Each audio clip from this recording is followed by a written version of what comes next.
Good day sa ating lahat mga kaibigan.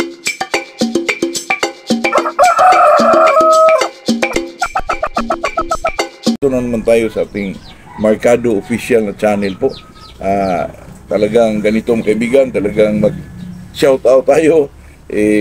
Nakagawian na natin ito mga kaibigan. Ay talagang shout out kay Glenn Terizo, Michael Enriquez, Titong Siliro, Panglao, Tangnan, Bohol, Titong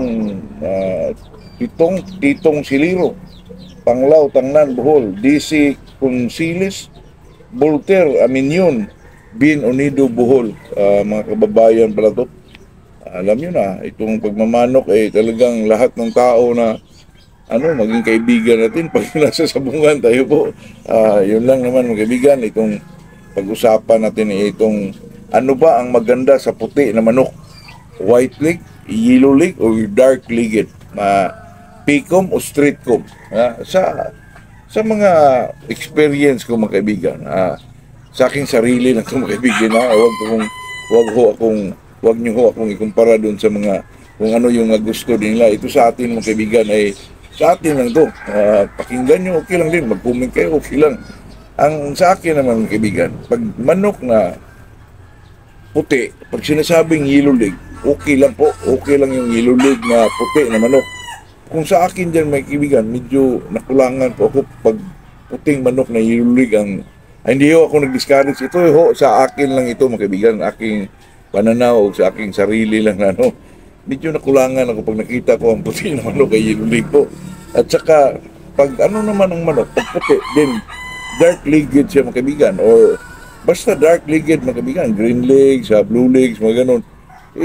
Sa akin naman, maganda yun. Lalo na dati pa mga kaibigan, pag ang puting manok, nakaitim ang mga paa, talagang inaano yun sa mga kaibigan natin na maganda ito. Kasi bihira lang daw yung mga kaibigan, yung puti na green legs or blue legs ang paa po.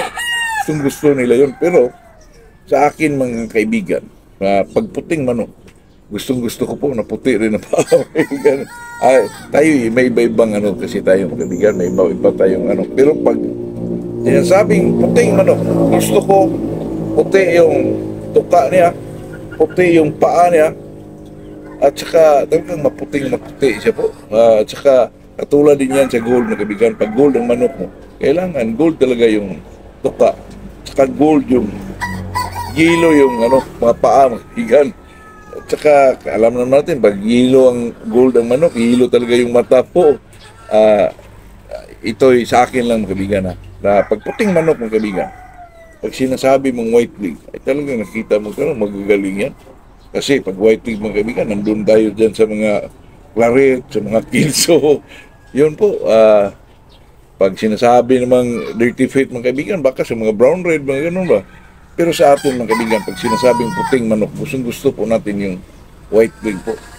Comment din kayo kung ano gusto niyo sa puti na manok kaibigan. Kasi sa akin, pag makita ako doon sa mga manok ni Sir B-Boy, may magbinta siya na ang iba, kinuha talaga yung mga yellow leg.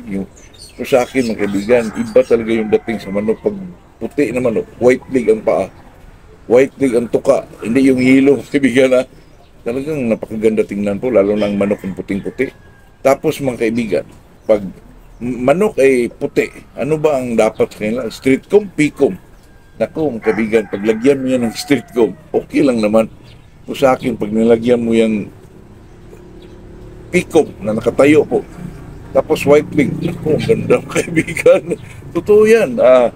Di ko lang yan inano mga kaibigan kasi ang tayo naman may iba-ibang preference po. We talk about mga manok mga kaibigan. Sa akin, pag puting manok, gusto ko, pico, white leg, saka puting-puti. Yan, nakita mo kaibigan, napakagandang manok po yun, mga kaibigan. Talagang pag-ilag doon, makita mo yung mga paa, mga kaibigan, na kumikisla pag-ilag. Pag-liso, mga kaibigan, makita mo yung sa katawan nila na puting-puti. Napakaganda tingnan po. Saka pulang-pula, lalo na pag pikom pa, mga kaibigan. Ako, napakaganda po. Kasi sa mga pikom, mga kaibigan, nakita natin yung speed, saka may mga ilag, pikom, di ba? Pero okay din naman yung sitcom kasi matitibay na manok yung sitcom eh. Pero kung tayo ay papiliin bilang isang magmamanok, pag puting manok, white leg, pikom. Yun talaga ang sa akin, mga kaibigan. Comment din kayo sa inyo kung ano din yung prefer nyo sa isang puting manok. Kasi ang manok, mga kaibigan, pag sinasabing puti po, white leg, mga kaibigan, nandun po ang galing dun, white leg, mga kaibigan.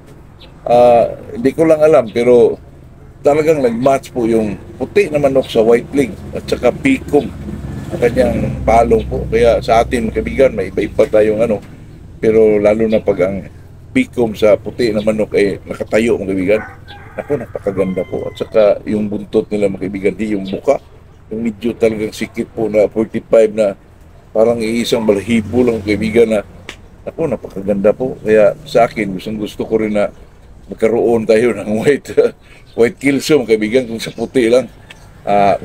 Lahat ng bloodline ng puti po, magaganda lahat yan, pero mas ano kasi, mas maingay yung white kilso ngayon eh.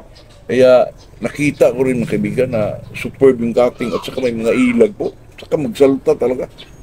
Saka extended yung mga paa, nakita ko dito, mga kaibigan, yung sinasabi ko na ayaw niya kasi hindi daw humintong maglugon po. Pero sa akin naman siguro, kung ang isang manok basta nandun lang siguro, yung may nag-comment sa akin na doon lang ilagay sa medyo hindi po mainit, yung hindi pa siya stress, mga kaibigan, baka ganun. Baka hindi yun baka matapos yung paglugon niya dyan, imposible naman. At totoo kasi yan, mga kaibigan, kasi nakita ko rin na talagang umabot na ng taon, mga kaibigan, naglugon pa rin. Siguro, ano yan, ang mas maganda yung kaibigan, kainin siguro ng maganda, makainin ng masarap, tapos bigyan mo ng krakon para maglaglag lahat ng balahibo po. Siguro parang gano'n, no? Tapos, i-maintain mo sa para lumalabas talaga yung alangan man bunutin mo lahat mga kaibigan. Baka mabulag yung ulik ko yung parang bangag sa nila, sa pakpak po, yung mga butas mga kaibigan. Baka mabulag yun. Kaya sa atin, pabiyaan na lang natin hanggat makumplito yung isang manok po. Pero sa tingin ko, mga kaibigan, tama yung nag-comment sa akin na ilagay talaga sa malilim na lugar, yung hindi masyado mainit para hindi stress yung manok. Kasi pag masyado mainit yung area niya, lang siya sa tipi, baka hindi po baka hindi siya gaano komportable. Kaya ganun siguro, mga kaibigan, na naglugon palagi po. Kasi ang manok na maglugon, mga kaibigan, pag stress ang manok, talagang yan mga kaibigan, anuhan yung mga balahibo, mga kaibigan. Sa atin naman, kahit anong, siguro kung pakainin ng masarap yan, hindi siguro maglaglag. Pero kung pakainin mo na nanglaglag yung mga balahibo niya, baka matagal yung maglaglag yung iba po. Kung pinakain mo ng masarap, hintayin mo na lang na talagang maglaglag lahat, kaibigan. Kasi nakita ko sa kaibigan ko dyan. Ang una po dito sa mga likuran, tapos may pakpak, paunti-unti pa, mga kaibigan. Kaya umabot ng isang taon po. Pero okay lang yun, mga kaibigan. Ito sa atin ay talagang usapang magmamanok lang na kung sa puti na manok. Ano bang na-prefer ano bang gusto natin sa puting manok, mga kaibigan? White leg, green leg, sa akin po ay white leg. At saka gustong-gusto ko po yung piko, mga kaibigan. Talagang ang manok na puti na ganyan po, pag umiilag, kita mo kung kislap yung yung puting-puti siya. Nako, nakita kayo sa mga white kills ni Sir Biboy po. Magandang umaga sa ating lahat, mga kaibigan.